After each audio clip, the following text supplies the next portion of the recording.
Labai dažnai apie save kalbu seminaruose. Kodėl? Todėl, kad remtis savo pavyzdžių, o jų yra visokių, yra teigiamų, yra neigiamų, yra paprasčiausia. Ir viengubas standartas, jis tinka visur. Man nereikia užsidėti kaukės, dabar aš psichologė, ir aš prisimenu Vilniaus universitete studijavau, turėjom tokią administracijos atstovę profesorę Birutę Pociūtę, kuris sakė, oi, klausykit, mergaitės, mums pirmam antram kurse. Sako, žinau aš tuos psichologų veidus empatijos nutįsusius. Tai iš tiesų, kokią mes savo pasidėsim. O dabar aš pedagogas, ar ne, tai kaip aš čia dabar turiu atrodyti. Aš labai mėgstu cituoti nuostabios sielos anapilnių, aišku, išėjusi Janušą Korčioką, kuris sako, kad su kitais vaikais tu turi elgtis taip, kaip norėtum, kad kiti elgtųsi su tavo. Įvertinimą realiai, nes mes norim ką vaikus? Arba bausti, arba skatinti, ar ne? O ką Korčiokas sako? Gal Daiva, žinau? Atleisti arba pateisinti. Aš dirbu pedagoginiai, psichologiniai tarnyboj, vertinu vaikų specialiųjų poreikių. Ir netobulą įsakymą spec poreikių vaikų, kas jį kada nors prieš akis turėjo. Man širdis skauda, kai aš turiu vaiką įkišti į įsakymą. Būtų paprašiau, jeigu aš užmerkus akis pasirašau po protokolu ir atiduodu. Ai, ne mano vaikas. Aš gyvenime ką sakau? Vaikai yra mūsų visų vaikai. Mano sūnus yra po truputėlį kiekvieno iš jūsų. Todėl, kad mes visi esame labai susiję. O kai aš jums grąžinu klausimą į klausimą, ką daryti? Abejingumas juk, ar ne? Tai labai buvo faino atsakymas, pastiprinanti savo poziciją ir jį jums taip pat dovanoja. Lai nors viena neteisybė baigėsi ties manim. Tai ką daryti, kai 10 šalia manęs abejingų? Man neliktų abejingų. Tik tiek. Aš daugiau nieko negaliu padaryti. Ir šitoj vietoj aš geriau savo energiją eikvosiu savo neabejingumo demonstravimui, negu gilinimuisi. O kodėl dabar, pavyzdžiui, jūs, ar ne, abejingi tokie? Gal, skriaudė jūs vaikystėje, nors gal ir pinigų trūksta iki pilnos laimės. Nes realiai aš negaliu to pakeisti, aš negaliu kitų žmonių gyvenimo pakeisti. O savo gyvenimą aš galiu. Aš nelieku abejinga ir man nuo to gerai. Nėra patogu, nėra smagu visada. Bet aš paisiau vienbuvo standarto.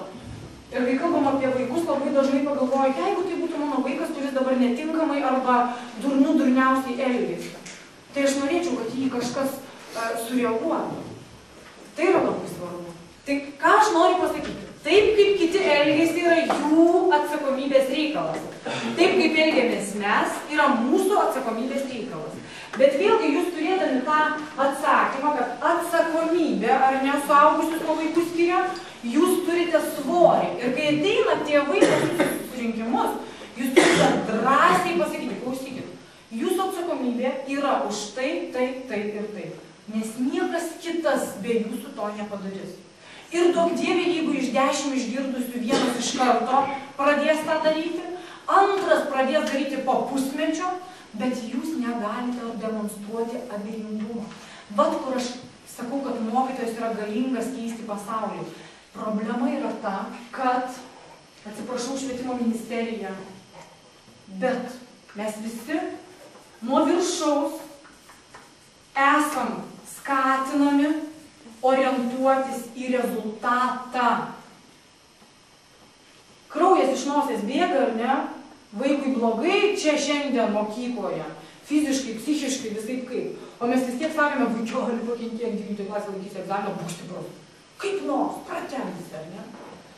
Procesas svarbu. Pamirškit rezultatą, pamirškit, kas ten iš jo turi būti. Vaikai užaugo, tai jie užaugs ir be mūsų intervencijų. Bet jeigu mes įsigilinam į procesą, tada mes galim kažką pakeisti. Tada mes kaip sugedusios plokštelės tėvam kartojam. Jūsų užduotis darniai vaikus išleisti į mokyklą. Kad jie ryte ateitų ne tuščios stiklinės emociškai, o pilnos. Skatinu šnekėti savo seminarų metu nuo savęs. Mes yra pasijusti labai saugu. Nes čia tada jūs, o aš tai kur atsiprašau, aš su jumis. Aš toj pačioj valty, kaip Audrius sakė, tik tais yra daug pavargusių pedagogų, kurie apie vaikų meilės poreikį, kuris yra gyvybiškai svarbus. Išverčia į įkyrumą. Bet šitoj vietoj aš nekaltinu pedagogo. Aš sakau, jeigu jūs negalite savo leisti, kad prie jūsų per kiekvieną pertrauką prieitų vaikas ir tampytų jūs išskirtų, sakytų, aš geras, aš dabar gerai padariau, o aš Petriukui ten vandens atnešiu, kai jam buvo bloga, ar gerai padariau, ar ne? Jeigu jūs savo to negalite leisti, susitarkit su vaikais, paskirkit jiem per dieną po visų pamokų, va tada ir tada mane galit surasti. Tai yra susitarimo reikalas. Bet jeigu jūsų požiūris mato vaiko meilės troškimą kaip įkyrumą ir nesusikalbėjimą, tai jums uždarytos yra duris į jo širdį. Raktas į vaiko širdį yra jūsų širdį. Ir visai nesusiję, kad jis nenori eiti į mokyklą, nes lygiai taip pat kaip nenori jis eiti į mokyklą, yra N vaikų, kažkodėl jų dar neįvardinote, kurie po mokyklos nenori grįžti į namus. Tai jeigu mes keltumėm klausimą, o kaip rasti tą raktą į vaiko širdį, kuris nenori grįžti į namus? O yra jums skirtumas kokybei. Dvigubas standartas. Raktas į širdį yra tas pats. Ir kai jūs sugebėsit atrakinti tą vaiko širdį, tai gal jisai ir nenorės ateiti į mokyklą, bet gal jisai norės ateiti pas jūs pasikalbėti. Bet jeigu mes žiūrėtume net į psichologinius kažkokius niuansus per meilės prizmę, per meilės pagrindą, patikėkit manim, aš esu psichologijos mokslus pabaigęs žmogus. Aš kaip noriu pamiršti kai kurias teorijas, kurios buvo įkištos universitete į mano smegenis. Nes dar ir dabar jos man trukdo atsipalaiduoti ir kalbėti meilės kalba. Nes jis pagauna save, o gal galima čia būtų pagal stimulo reakcijos prizmę viską pasižiūrėti. Jeigu aš ateinu į pamokas pasiruošus pamokoms, tai vaikai ramiai sėdi pamokose ir jaučiasi laimingi. Nėra tokio priežastinio ryšio. Visai kiti dalykai. Bet tai yra nepatogu. Sakyk, o meilė, kokios teorijos reikia? Paprašau, turiu 3 knygas, o mano švilio, ne?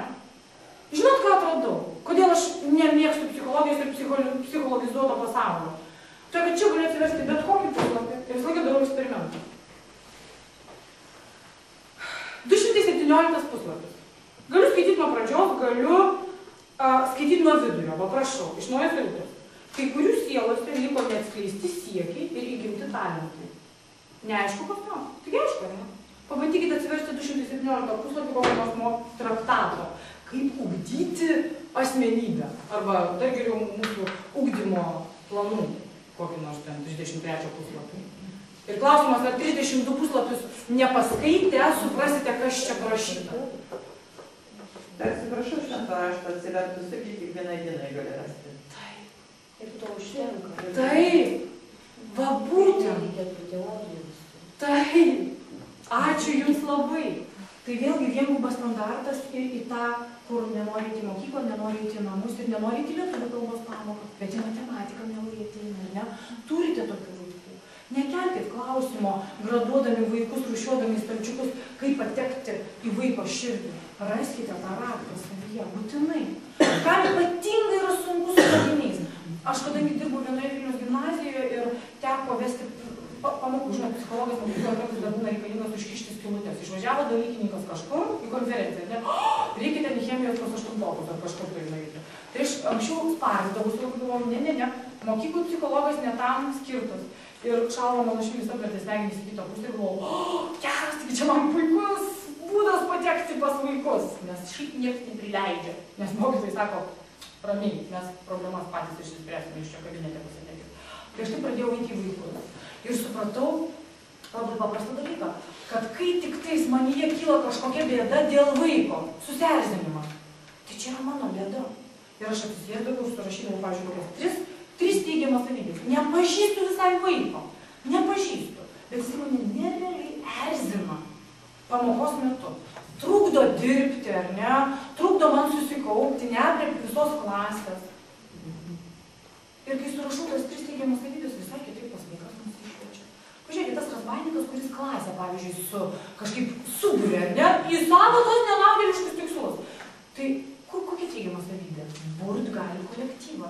Tai tik tada šalia tokio žmogaus turi atsirasti jam priimtinas pozityvas, kuris pakreips tą jo telkimą. O humoro jausmas pas tos razbainikus ar ne kabutėse. Tai nerealu. Aš taip, pavyzdžiui, labai dažnai krizionuoju. Humoro jausmas susijęs su intelektu vienareikšmiškai. Vakar vėl vertinau vaiką, kurį mokykla nupiešė kaip spec poreikių vaiką. Specifiniai pažinimo sutrikimai. Kalbinė sritis labai silpna, o ne kalbinė sritis. Aukštesniniai, vidutiniai, intelektiniai gebėjimai. Tai va, kodėl mokytojams su juo sunku. Nes jis tai yra neįlinis vaikas. 6 metus stovi prieš žmonės, daug. Kai pradėjau dirbti šitą darbą, mane labai glumindavo, ten paburba, čia paburba, gal apie mane, gal pėdkelnės suplyšusios, gal dar kas nors ar ne.